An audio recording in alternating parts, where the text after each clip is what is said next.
What are some changes I would like to see for the Dolphins offense in 2024? We're exploring that here today on Locked On Dolphins.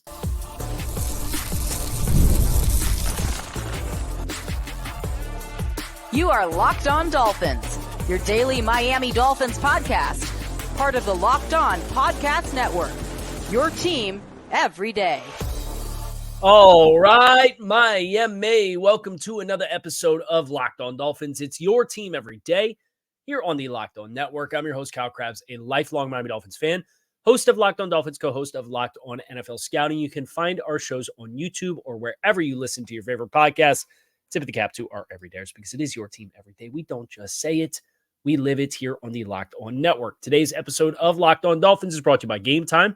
Download the Gametime app, create an account, and use code LOCKEDONNFL for $20 off your first purchase. Terms do apply.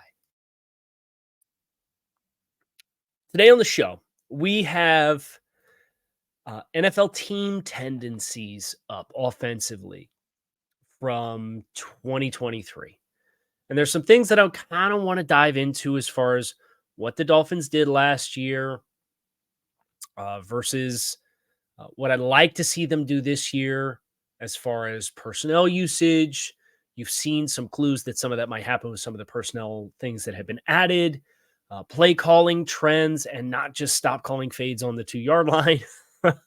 And then also tempo is something that I think as we look at the picture of what this Dolphins team was last year, and we look at their evolution from year one to year two, there were some significant questions and things that we called for at this time last year that were added into the fray last year.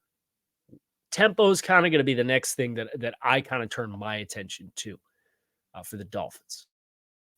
But starting with personnel usage, the Dolphins were a team last year that on 1st and 10 ran the NFL's second lowest frequency of 12 personnel on 1st and 10. And this ranges from anywhere to the Patriots were in 12 personnel 40% of the time. The LA Rams, who were in 11 personnel 82% of the time, but their wide receivers had enough versatility with Kupp and Puka Nacua that they kind of blurred those lines a little bit about what was 12 and what was 11 personnel. And that's really what helps Sean McVay and that offense tick so much. They still do a lot of the Shanahan tree principles from formations, but the players that they use to do it, they blur the lines a little bit more. So the Rams at 6% were the league's lowest, and they were in 12 or 11 personnel at 82%, which was 11% higher than any other team in the league. The other two teams that were at the top of that list were Carolina and Cincinnati, both above 70% as well. Miami ran 11 personnel at one of the lower rates across the league as well. Third lowest 11 personnel percentage. You know, their 11 personnel package was kind of more reserved for long and late downs as far as passing situations and trying to get guys out there that were going to try to run routes and space the field for you to attack down the field and get first downs on passing situations. But Miami, first in the league in 21 personnel on 1st and 10. That was nearly 50% of their offensive formations were 2 back and 1 tight end. 21 is 2 back and tight end. The second number is tight end. So that's 12 personnel would be 1 back and 2 tight ends. Vice versa, 21 is 2 backs and 1 tight end. When you consider 48% of 1st and 10s were the same picture from a personnel usage, I'd love to see some diversification there. How do you get there? Well, you have Jonnu Smith, who you add to the mix. You have Odell Beckham, if you want to get into 1st and 10 and have 3 wide receivers on the field. Now, I think that does create some challenges for you as far as being able to run the ball. If Jonnu Smith's the tight end that's on the field and he's not really predominantly a blocker in the first place, now you have a 5-man blocking surface. It makes it a little bit harder to run the ball on 1st and 10. So I understand for a team in Miami that they were what, top 10? Yeah, they were tied for 10th in run rush rate offensively last year. So they ran the ball at a top 10 clip of any team in the league last year. To have 11 personnel out there and have 3 receivers that are Jalen Waddle, Tyreek Hill, presumably, and Odell Beckham, it doesn't really lend itself well to running the ball. So then I think about wide receiver. Okay. Can Eric Ezukama do some of the dirty work type things that helps the Rams 11 personnel go? And that's what Eric Ezukama showcased in training camp in the preseason before he went down with the injury. That's another way where if you can get some more diversification of what you have with your personnel usage and on 1st and 10, I think that can go a long way in helping this offense continue to have more layers and levels to it. And that's part of this too. It's like a role-playing game, right? Let's say you pick up, I'm going to age myself here a little bit, Skyrim, right? And if you don't know what Skyrim is, just ignore the next 60 seconds of the show. You can hit the forward 30 button on your podcast app twice and move on with your life.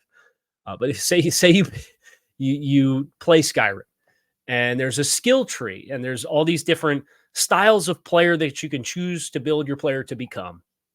And you choose a single branch of, I want to be a stealth player who sneaks around and uses a bow and arrow. And then you get like 15 hours into the game and you're like, I don't like it. I'm going to start over. And you just start over and you pick a different style and build of character. And now you want the guy with the 2-handed axe that goes around and you're just a juggernaut that runs into people and smashes stuff, right? When you change your offensive identity every 3 years, which the Dolphins were doomed with for 15 years, what inevitably happens is that skill tree that you commit to going down goes back to the beginning and you start the game of Skyrim over again. As compared to if you let it build, you can get diversification within the core principles, right? You can add more levels and layers to, this is what I am, but I can do this or I can do that, or I can attack you this way or I can attack you that way. And Sean McVay is a great example of that in LA with the Rams because he's in year 7, right? Like there's been time for him to create his own mold and flavor of what they are. The Dolphins are really in the infancy of that process. Mike McDaniel's in year 3. Like this is really only the tipping point of getting out of, this is our core principle of what we are. And now you're really getting into the experience of, these are the different things that we can do with who we are so that we have more answers. And that kind of falls back into some play calling trends that really falls into tempo as the final thought that I have here on today's show. So we're going to get into all of that next year on this episode of Locked On Dolphins. Make sure that you stick with us. Buying tickets is not supposed to be stressful. Going to the game is supposed to be fun. That's the whole reason you go to the game, is to enjoy the sports. If you're thinking about spontaneously going to a game this summer or this fall, get your tickets with Gametime, the authorized ticket marketplace for Major League Baseball, which makes getting tickets faster and easier than ever before. Prices on the Gametime app actually go down the closer you get to first pitch. With killer last-minute deals, all-in prices, views from your seats, and their lowest price guarantee, Gametime takes the guesswork out of buying tickets for MLB. You can get flash deals and zone deals to save even more money. You could save up to 60% off buying last-minute tickets for sports, concerts, comedy, theater, and more. With our all-in pricing, you can see the total up front. There's no surprise fees when you put the tickets into your cart. With just a few taps from your phone, you can get tickets delivered directly to your phone. So take the guesswork out of buying MLB tickets with Gametime. Download the Gametime app, create an account, use code LOCKEDONNFL for $20 off your first purchase. Terms do apply. Again, create an account, redeem code LOCKEDONNFL for 20% off. Download Gametime today for last-minute tickets for the lowest prices guaranteed. As far as play calling trends, what I would say is this. If you asked me this time last year, the number one thing, like, hey, what do you really want to see get added into the fold this year? I'd have said a screen game. And you saw a really robust screen game for the Dolphins this past year, whether it was the wide receiver screens with Waddle and Hill. And I remember we went back and we talked about, they had that touchdown in the red zone of Jalen Waddle against the Ravens in week 2, and you felt like you never saw a screen again for the rest of the season. Well, come out this year with no-look shovel passes and perimeter screens to Tyreek Hill and that exit motion that turns into a perimeter screen, and you're popping big plays with it. But even still, the last 2 years, and I've done a little bit of legwork on this for a project that I'm working on. I'm looking at the 2020 quarterbacks that went early. Not necessarily Jordan Love, just because the sample size is too small, but Tua Tagovailoa versus Justin Herbert versus Joe Burrow versus Jalen Hurts. His Tua Tagovailoa's percent of yards per screen as compared to the other members of the 2020 class, he sits third, both in his career sample size and also in his the last 2 years with Mike McDaniel. But it's not like the percentage is an exorbitant amount. The last 2 years, 88.5% of Tua Tagovailoa's passing yards since 2022 have come via screen passes. You compare that to Justin Herbert, it's 8.43. So a tenth of a point difference. Jalen Hurts is actually 8.96, nearly 0.5% more of Jalen Hurts' yards come courtesy of screen plays. Joe Burrow's in first place in this category, 7.25% of his percentage of yards. And that's just that Cincinnati offense. Really, they are what they are. They bank on the chemistry of their players and the elite players on the perimeter, and they play 11 personnel and they space you out. They don't run the ball particularly well. They don't have a screen game. It's just the chemistry of the quarterback and the receivers that makes things go. And that's the book on the Bengals offense. And there's not a lot of teams that can line up against 11 personnel and match what the Bengals have had the last 3-4 years. What that looks like for them will be interesting with Tyler Boyd gone, T. Higgins on the franchise tag, Joe Burrow coming back off of injury. We'll see, right? But it's not who they are. Miami added that layer last year. And Tua's percentage for his career is 8% versus 8.5% the last 2 years. So if the last 2 years it's 8.5% and it brought the career average up to 8, you could say the first 2 seasons it was even less than that, right? I think it's the more pitches that you have in hand is helpful and healthy to be able to do different kinds of things, right? That's the whole thing in staying committed to your skill tree for a duration of time to build things out. And the tight end position with Mike Gesicki in the franchise tag in 2022 certainly was something that the Dolphins used to kind of do some of the McVay 11, blurry 11 personnel stuff. But Mike's, the difference was Mike was a glorified wide receiver in a tight end's body, where the Rams have wide receivers in wide receiver bodies who can do tight end type things. Can Jonnu Smith do any of that? I think he can do some of it, but it really for me, it comes down to the target distribution. The Dolphins were dead last in the NFL in target share that went to tight ends. And we went over this when we did the performance reviews at the end of the season and after the postseason loss. 9% of targets went to tight ends last year. That is an alarmingly low number. No other team was lower than 12%. So you were 33% worse than the next lowest team, which was the Denver Broncos. You were 67% of targets went to wide receivers. That was third in the league behind the Rams, who were in 11 personnel, 82% of the time on first down. And 22% went to running backs, which was tied for seventh in the NFL.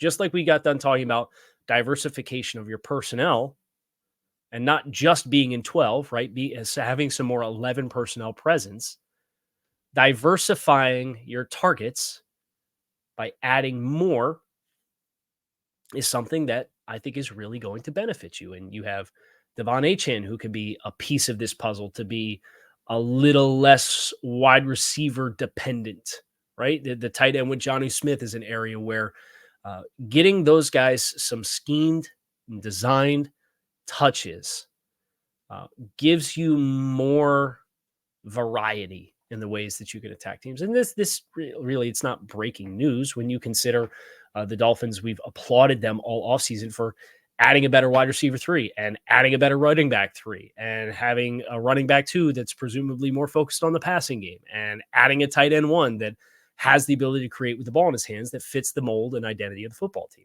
None of this is a surprise, right? But the numbers are really jarring when you sit down and you look, hey, you were 33% worse than the 31st worst team in the league last year as far as targeting the tight end position.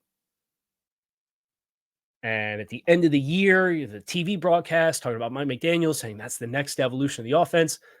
Let's see it, right? Like, let's see it. Because between Jody Fortson, Jonnu Smith, year 2 Julian Hill, does he make a leap as a pass catcher? Like, you have some guys with some ceiling, but finding the ways that they implement and integrate and complement what you do with being a team that wants to run the ball on first down, right? But being a team that is excessively wide zone heavy with where you run the ball.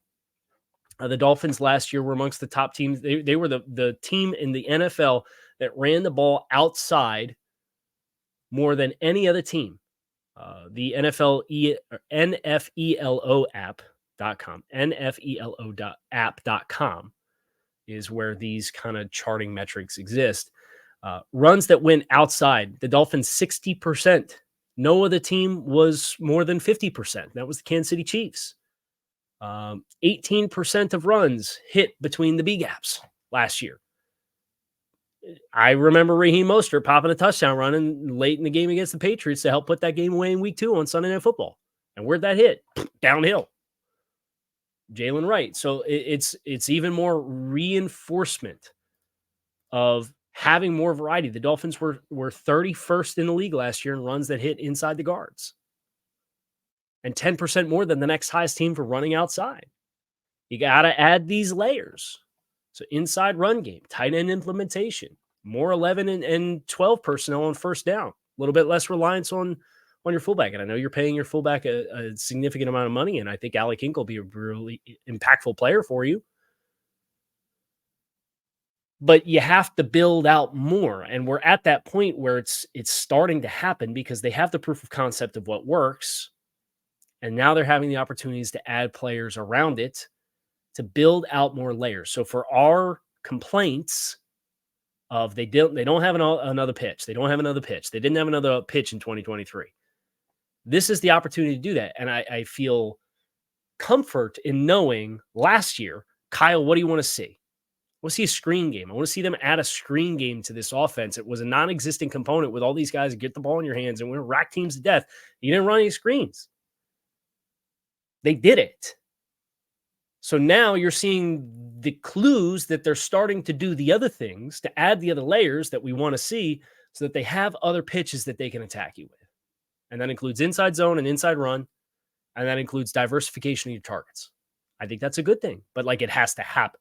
And I'd love to see it happen, which is the whole point of today's show. Tempo is last for us. We're going to cover that next here on this episode of Locked On Dolphins. Make sure that you stick with us.